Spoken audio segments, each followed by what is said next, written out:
ప్రభువును రక్షకుడైన యేసుక్రీస్తు నామంలో ఈ మాటలు వింటున్న మీ అందరికీ నా హృదయపూర్వక వందనాలు.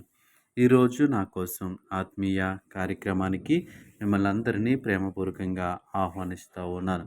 అందరూ బాగున్నారు కదా? చిన్ని ప్రార్థన చేసుకుని వాక్యాన్ని ధ్యానం చేద్దాం. పరిశుద్ధ ప్రేమగల తండ్రి, గొప్ప దేవుడా, నీకు వందనాలు, వేలాది స్తోత్రములు ప్రభువా.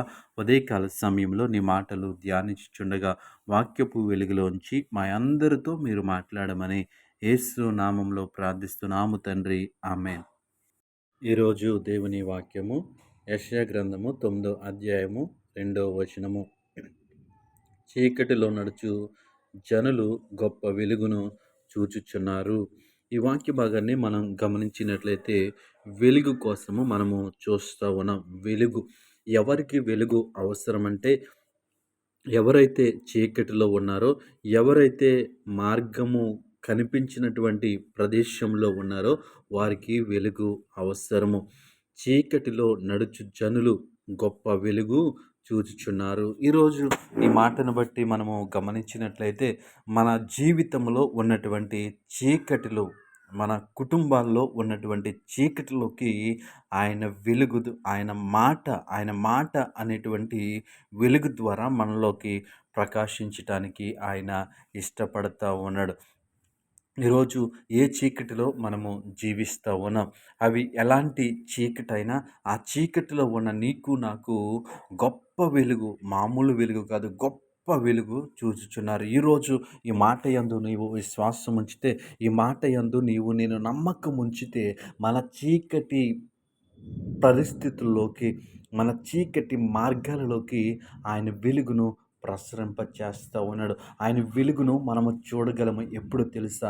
ఆయన మాట యందు మనము విశ్వాసం ఉంచినప్పుడు, ఆయన మాట యందు మనము నమ్మకం ఉంచినప్పుడు, అది ఈ లోకంలో మనము జీవిస్తూ ఉన్నప్పుడు అనేక చీకటి పరిస్థితులు మనము ఎదుర్కోవాల్సి వస్తుంది.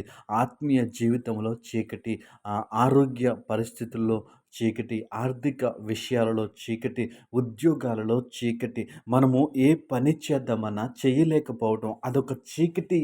మనమున్న స్థితిలోంచి మనము లేవాలనుకున్నప్పుడు లేవలేకపోవడం, మన స్థితి మారకపోవడం అదొక చీకటి మనల్ని ఆవరించి ఉంటుంది. అయితే ఈ ఉదయకాల సమయంలో దేవుని వాక్యము సెలవిస్తూ ఉంది, చీకటిలో నడుచు జనులు గొప్ప వెలుగును చూచుచున్నారు. ఏంటి వెలుగు అంటే ఆయన వాక్యమే వెలుగు.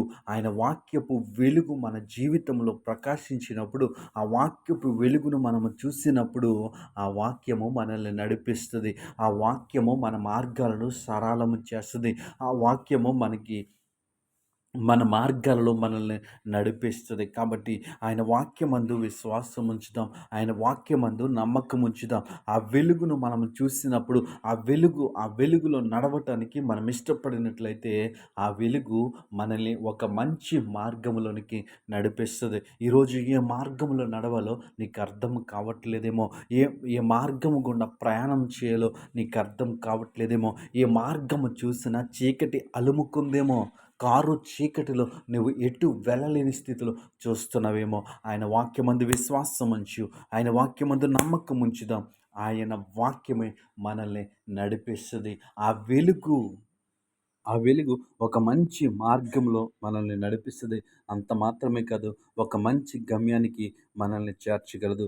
ఎవరు మనల్ని చేర్చగలరు అంటే ఆయన వాక్యము. ఆయన వాక్యమే వెలుగై ఉన్నది. ఆయన వాక్యమే మనల్ని నడిపించేది. ఆ వాక్యమే మనల్ని ఓదార్చేది. ఆయన వాక్యమందు విశ్వాసం ఉంచుదాం. ఆయన వాక్యమందు, ఆయన మాట యందు నమ్మకం ఉంచుదాం. ఆ వెలుగును బట్టి నడుచుకుందాం. ఆ వెలుగు మనల్ని ఒక మంచి మార్గంలోనికి నడిపిస్తుంది. అంత మాత్రమే కాదు, ఒక మంచి స్థితిలోనికి నడిపిస్తుంది. నీకు నాకు ఉన్నటువంటి ఆ చీకటి మార్గాలలో ఆయన ఒక వాక్యము ప్రకాశిస్తున్నప్పుడు, మనము ఆ వాక్యంలో నడిచినప్పుడు మనము ఒక మంచి మంచి ఉన్నతమైన స్థితిలోనికి, ఆ వెలుగు ఉన్న స్థితిలోనికి మనము నడుచుకోగలం. అందుకే దేవుని వాక్యం సెలవిస్తుంది, చీకటిలో నడుచు జనులు గొప్ప వెలుగు చూచుచున్నారు. ఆయన వాక్యపు వెలుగులో మనం నడిచినప్పుడు దేవుడు ఆ వెలుగు ద్వారా మనల్ని ఒక ఉన్నతమైన స్థానంలోనికి నడిపిస్తాడు. అట్టి కృప దేవుడు మనకి అనుగ్రహించునుగాక. ఆమేన్.